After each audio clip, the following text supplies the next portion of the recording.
Hey everybody, and welcome to Worth a Buck, where I'm going to take some of the most popular Dollar Tree items, test them out for you guys, and let you know if they're really worth that dollar. If you want to see what I'm reviewing today, just stay tuned.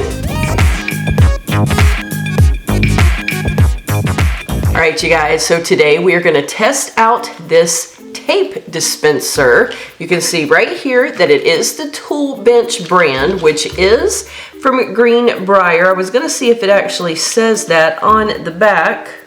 Yes, it certainly does. It says it right down there. So this is manufactured for Dollar Tree, only $1, and it feels nice and sturdy, but of course I haven't tried to use it yet with any tape. It is brand spanking new. So we're gonna pop some tape on here. I just have some of the tape from the Duct brand. I did buy some Dollar Tree tape to try to test with this, but I cannot find it at the moment, but I can tell you that Dollar Tree tape is not worth the dollar. That stuff is very, very flimsy and just does not hold up because we have used the tape before. So I'm gonna use just the Duct brand tape. We're gonna get ready to slip this right on here. It's real easy to get that in there. You can see it slides right down.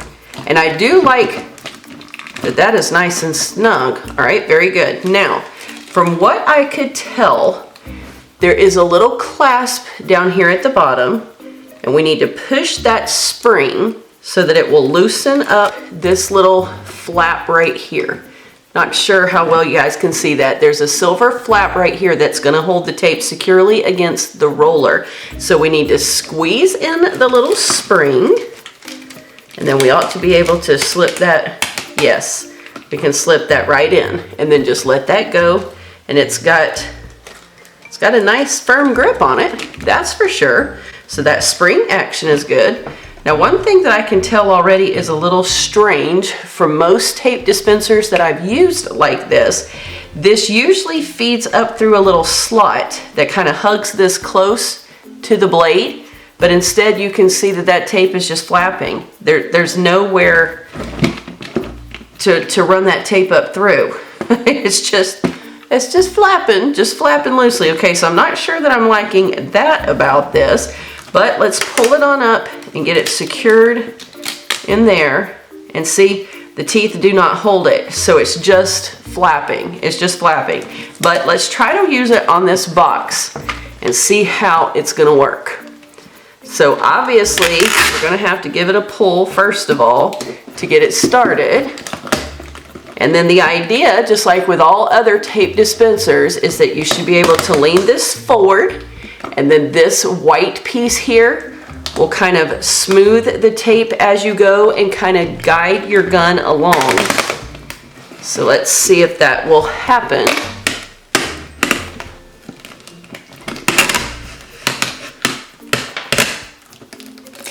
And then we're supposed to be able to push it right against that blade. All right, and that was a little difficult to do because this actually got in the way. Can you see that? You see how that actually got in the way of that. Let's try that again and see. Now this time it did stick up there a little better, but of course it comes right loose as soon as you touch something. So let's get it started again.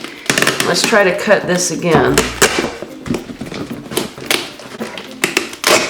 All right, now if I tilt the box up a little bit where the handle has more room, then I could turn that sideways and it seemed to cut pretty good. So let's try that again. This time you can see that it seems to be stuck up there. It's not flapping, but let's see if we could actually start it from there. Yeah, that started just nicely. All right, so pulling it on around, giving it a little twist to the side, cut it right off. Now you'll notice this time it didn't have quite as clean of a cut, but it could have been because of the way that I was positioning the handle. The blade is very sharp. Even just pressing my fingers, let's see if you'll be able to, can you guys see? That actually stung a little bit because the blade is very, very sharp. That's pretty impressive for a $1 product. Not real sure that I'm liking the way this sits up there though.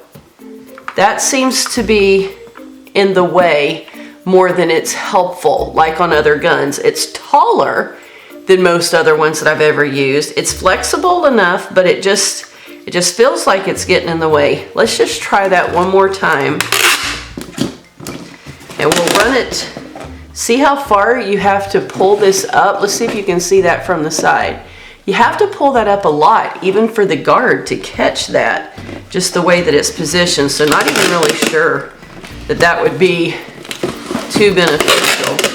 Let's just go all the way around this box. Pull it on up, give it a cut. And that worked pretty well. It does feel nice and comfortable in the hand. It is a little rough because you can tell it is just the hard plastic. There's no rubber grip there. So if you were gonna be using this all day, I can already feel it just a little bit against my finger, just because it's rough and there is no rubber grip there. If you're gonna use it for a long period of time, a lot of projects, that could get a little irritating, but you could always wrap something around that could cushion that a little bit for you, even if you just wrapped around there some of your duct tape or washi tape just to give it a little bit of a cushion. That would definitely work. But overall, I'm pretty impressed with this. Most of these in the store will average you anywhere from $7 to $10. If you go into Walmart or Kmart or Staples or Office Depot, any of those places, you're gonna pay minimum of $5, but usually between $7 and $10. So to pick one of these up from the Dollar Tree for just $1, I definitely give it a thumbs up, and I definitely think it is worth the $1. Now, their tape, on the other hand, I don't think that I would encourage that for real strong shipping tape. If you just have small projects that you need a little something for, it may work okay, but not impressed with their tape. But we do love this little tool here. So, thumbs up, Dollar Tree, definitely worth the buck. Want to thank all of you so much for watching. Remember, you were created for purpose, so go and be all you can be. I'll see you soon in the next video.